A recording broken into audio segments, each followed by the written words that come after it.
On a foggy morning in July 1943, the air crackled with tension above the beaches of Sicily. The distant roar of aircraft engines echoed, a haunting reminder of the conflict that engulfed Europe.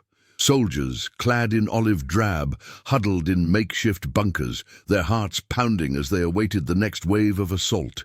In this landscape of chaos, one question loomed. How could a single weapon instill such dread across enemy lines? The M2, 50 caliber machine gun, formidable in its design, was dubbed by German forces as the Soul Ripper machine. This term encapsulated not just a fear of its firepower, but a deeper apprehension of what it represented. This episode isn't about the M2 itself. It's about the invisible force, the strategies, technologies, and psychological warfare that determines the outcome of wars. To understand the significance of the M2, 50 caliber machine gun, it is crucial to situate it within the context of World War II. In the early years of the war, the global powers were in a race not just for territorial dominance, but also for technological superiority. The Nazi regime was confident in its military might, bolstered by rapid successes in Poland, France, and across Europe. They believed their tactics and equipment would allow them to dominate the battlefield, often underestimating the evolving capabilities of the Allies. The M2, developed in the United States in the late 1910s, was an evolution of earlier machine gun designs. By the time of World War II, it had undergone refinements and was recognized for its versatility and reliability. American military manuals emphasized its effectiveness in various combat scenarios, from infantry support to vehicle-mounted applications. The doctrine surrounding the M2 was clear. It could deliver sustained fire, disrupting enemy formations and supporting ground troops in a manner that was both strategic and psychologically impactful. As the war escalated, the German forces were accustomed to their own advanced weaponry, including the MG-42, known for its high rate of fire. However, they did not fully grasp the potential of the M250 caliber machine gun. In their assessments, they viewed it as merely another heavy machine gun, one that could be countered with their existing tactics. This underestimation would soon prove to be a critical error. The Allies, particularly the Americans, recognized that warfare was changing. The M2 was designed not just as a weapon, but as part of a broader system of combined arms. It was intended to work alongside infantry, tanks, and aircraft, creating a network of firepower that could adapt to the fluid nature of battle. This holistic approach was not something the Germans fully anticipated. They were still relying on their traditional methods and doctrines, which were becoming increasingly outdated. As Allied forces prepared for operations such as those in North Africa and Italy, they understood the importance of integrating the M2 into their strategies. The machine gun's ability to fire armor-piercing rounds meant it could engage both enemy personnel and light vehicles effectively. This capability was highlighted in training exercises, where soldiers learned not only how to operate the M2, but also how to leverage its firepower in various tactical situations. The psychological dimension of the M2 was equally significant. The sound of its firing was distinctive, a deep, booming rhythm that resonated across the battlefield. For German soldiers, hearing the M2 could evoke a sense of dread, as it signified that Allied forces were nearby and ready to engage. This auditory terror was a crucial element in warfare, often more effective than the weapon itself in terms of its psychological impact. As the Allies advanced, they capitalized on the M2's strengths, employing it in diverse combat environments. From the rugged terrain of Italy to the urban landscapes of North Africa, the machine gun proved adaptable and lethal. The rapid production of the M2 in American factories ensured that it was widely available, further amplifying its reach on the battlefield. This logistical support was a stark contrast to the challenges faced by the German forces, whose supply lines were increasingly strained. In summary, the M250 caliber machine gun emerged not only as a powerful weapon, but as a symbol of the changing nature of warfare. Its integration into Allied tactics, combined with the German forces' underestimation of its capabilities, set the stage for its pivotal role in key battles throughout the conflict.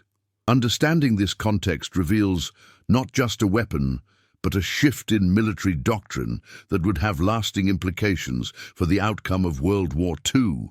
The decisive factor that contributed to the German forces' underestimation of the M250 caliber machine gun lay in their failure to recognize the evolving nature of warfare. Historically, the Nazi regime had prided itself on rapid tactical advancements, yet they often overlooked the importance of adaptability in the face of new technologies. Their reliance on established methods blinded them to the potential disruptions that new weapons could introduce to the battlefield. The German military doctrine, known as Blitzkrieg, emphasized speed and surprise. While these elements were effective in the early years of the war, they did not account for the resilience and firepower that the M2 brought to the fight. The German command miscalculated the American ability to integrate the M2 into their tactics, believing that sheer speed could overpower any defensive positions established by the Allies.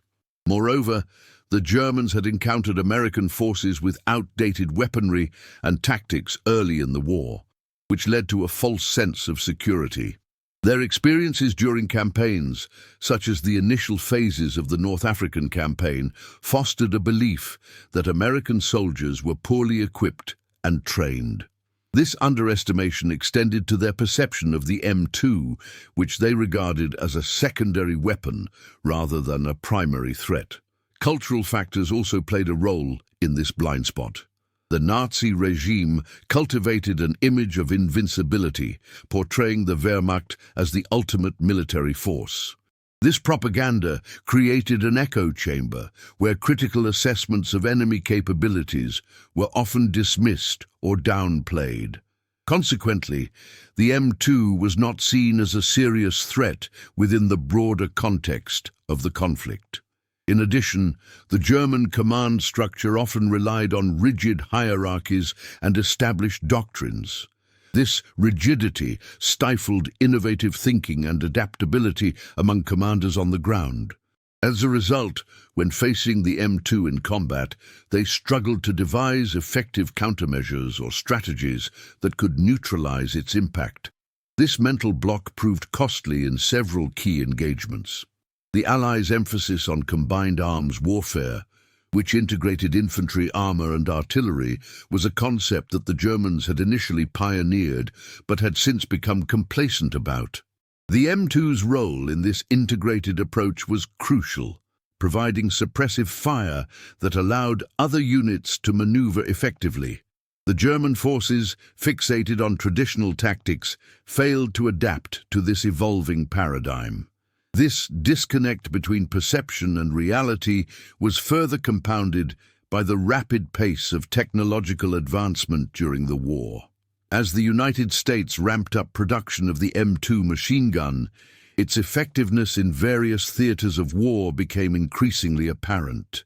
Yet the German military, burdened by supply issues and internal conflicts, could not adjust their strategies in time to counter this new threat.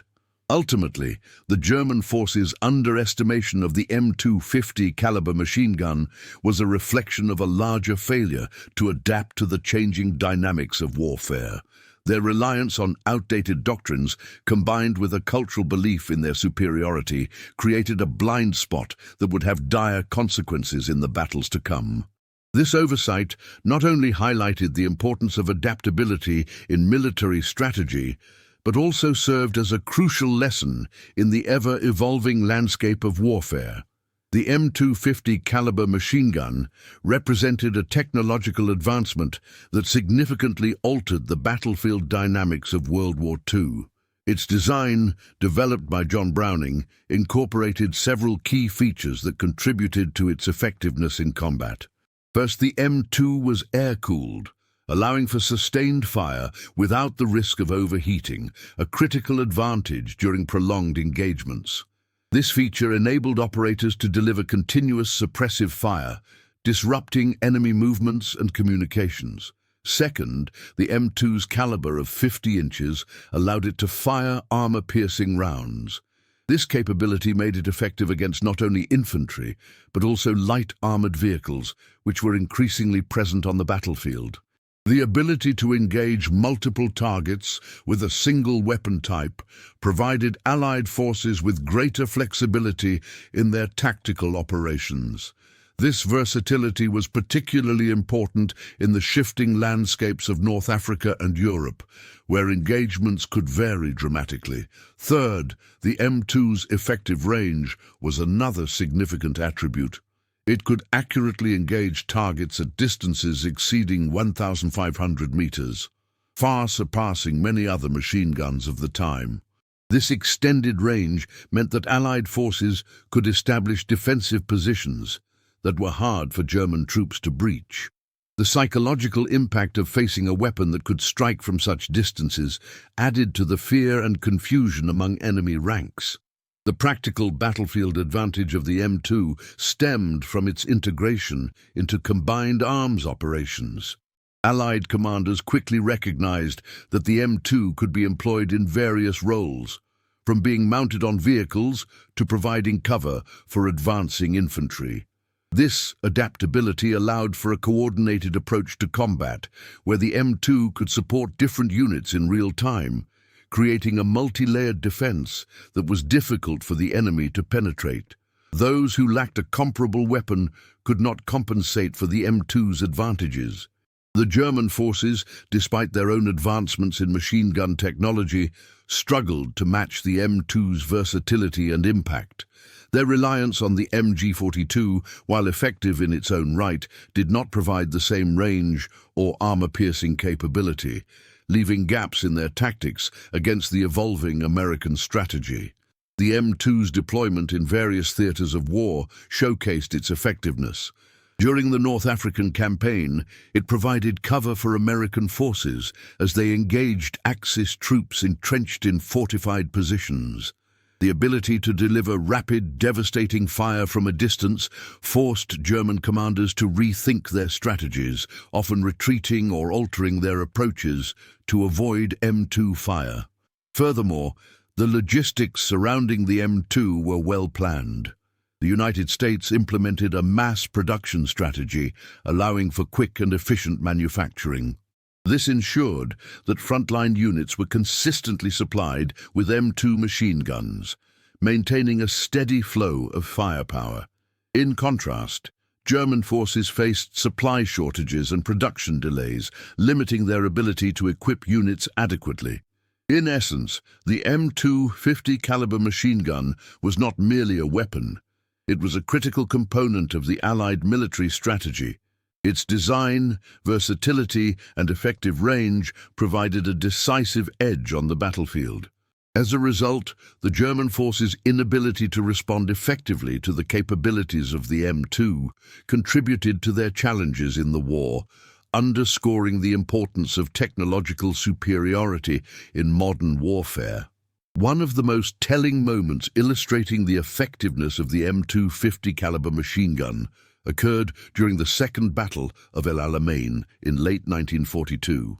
As the sun set over the North African desert, Allied forces prepared to launch a counteroffensive against entrenched German positions.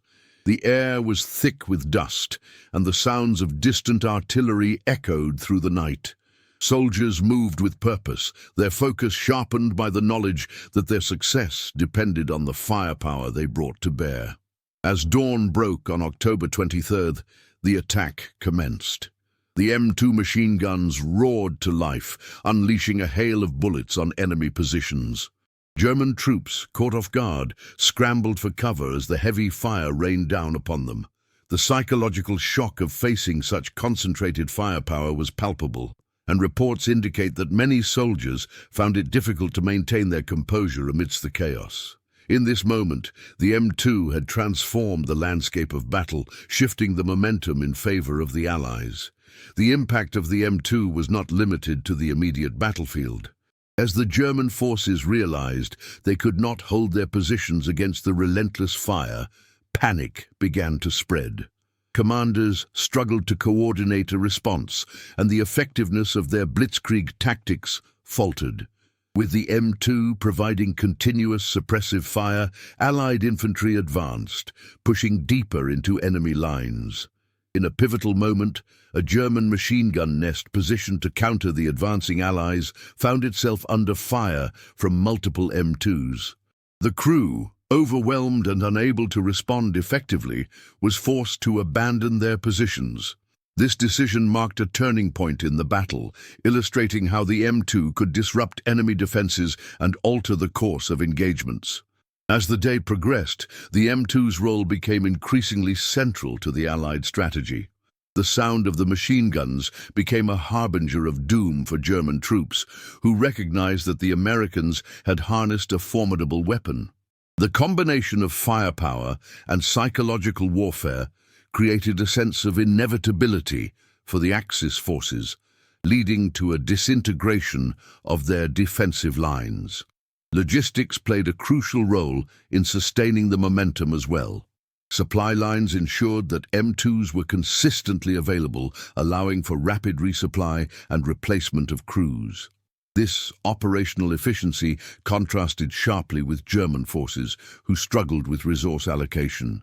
The inability to match the M2's effectiveness led to a cascading effect, impacting morale and cohesion among the German troops. By the end of the battle, the Allies had secured a decisive victory at El Alamein, significantly shifting the balance of power in North Africa.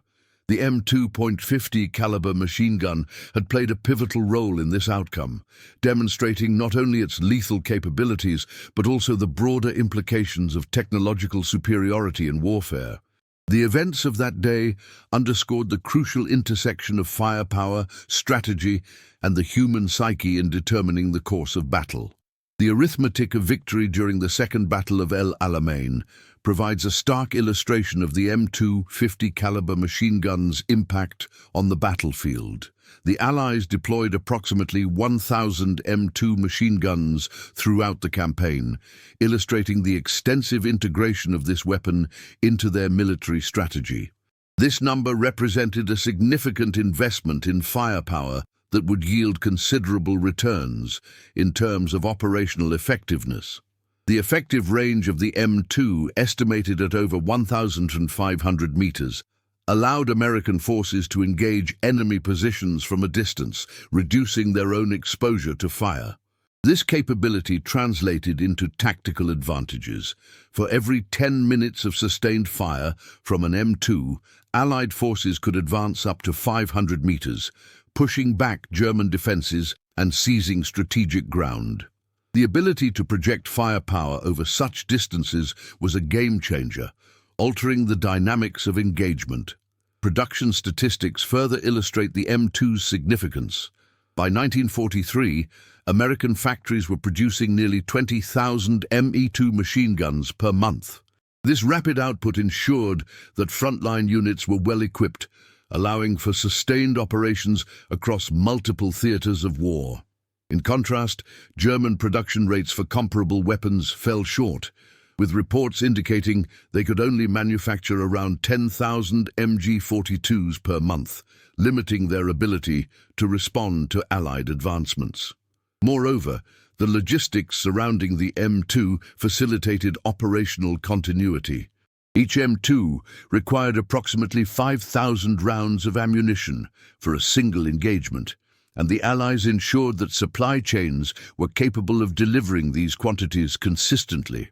The capacity to maintain sustained fire meant that American forces could keep pressure on the enemy, exhausting their resources and morale. The consumption rates also highlight the M2's role in shaping battlefield outcomes. During the Second Battle of El Alamein, Allied forces expended an estimated 2 million rounds of 50 caliber ammunition over the course of the campaign. This level of firepower not only suppressed enemy movements, but also created an environment where German forces were unable to regroup or mount effective counterattacks. Additionally, the M2's ability to fire armor-piercing rounds further emphasized its effectiveness against light vehicles and fortifications. The Allies could target enemy supply trucks and armored cars with precision, cutting off critical logistics and disrupting the flow of reinforcements. Each successful engagement of a vehicle reduced the German forces' operational flexibility, contributing to their overall decline in combat effectiveness. The psychological impact of the M2's firepower cannot be understated. The sound of the 50 caliber rounds striking nearby targets instilled fear among German soldiers who were aware of the weapon's lethality. This fear often led to hesitancy in movement and decision-making, compounding the effects of the M2 on the battlefield. In summary, the arithmetic of victory during the Second Battle of El Alamein illustrates the profound impact of the M2 50 caliber machine gun on the outcome of the conflict. Through strategic deployment, superior production rates and logistical support, the Allies leveraged this weapon to achieve significant military gains. The quantitative evidence serves as a testament to the importance of technological advancement in shaping the course of warfare. The systemic consequences of the M2.50 caliber machine gun extended far beyond the immediate battlefield engagements. The weapon's effectiveness during World War II contributed to a paradigm shift in military doctrine, reshaping how armies approached combined arms warfare. The Allies' success in integrating the M2 into their strategies highlighted the necessity of adaptability and innovation in modern warfare. In the aftermath of the war, the lessons learned from the use of the M2 influenced military planning and development in the years that followed. The United States recognized the importance of maintaining a technological edge and invested in research and development for future weaponry. This commitment to innovation became a cornerstone of American military strategy during the Cold War and beyond. The M2 also served as a model for future machine gun designs. Its combination of firepower, reliability, and versatility set a standard that subsequent generations of weaponry would seek to emulate. Military engineers studied the M2's design, incorporating its features into new models that would continue to evolve over the decades. Furthermore, the psychological aspects of the M2's deployment were studied extensively. Military strategists began to understand the importance of instilling fear in enemy forces through sound and firepower. This realization led to the development of psychological warfare tactics that sought to undermine enemy morale before engagements even began. In the broader context of warfare, the M2's role in World War II underscored the significance of logistics and supply chains in military operations. The ability to maintain a steady flow of ammunition and equipment proved vital to sustaining combat operations. This lesson was not lost on military planners, who prioritized logistical capabilities in subsequent conflicts. The impact of the M2 also extended to post-war military engagements. As conflicts emerged in Korea, Vietnam, and beyond, the principles established during World War II continued to inform combat strategies. The lessons learned from the M2's effectiveness were applied in various contexts, emphasizing the need for technological superiority and integration of firepower. Additionally, the reputation of the M2 as a formidable weapon contributed to its continued use in modern militaries around the world. Its design has remained largely unchanged, serving as a testament to the effectiveness of its engineering. Many nations adopted the M2 or developed similar models, recognizing the advantages it conferred on the battlefield. In conclusion, the systemic consequences of the M250 caliber machine gun reached far beyond its initial deployment in World War II. The weapon influenced military doctrine, shaped future designs, and informed logistical planning in subsequent conflicts. Understanding its impact reveals the far-reaching implications of technological advancements in warfare and the enduring lessons that emerge from historical analysis. Reflecting on the journey of the M250 caliber machine gun, it becomes evident that the question of military superiority transcends the mere presence of advanced weaponry. The narrative reveals that it wasn't the best machine gun that won, but the best system, one that integrated technology, strategy, and logistical support to achieve victory. As we look to the future, one must ask, what other invisible forces are shaping the outcomes of today's conflicts?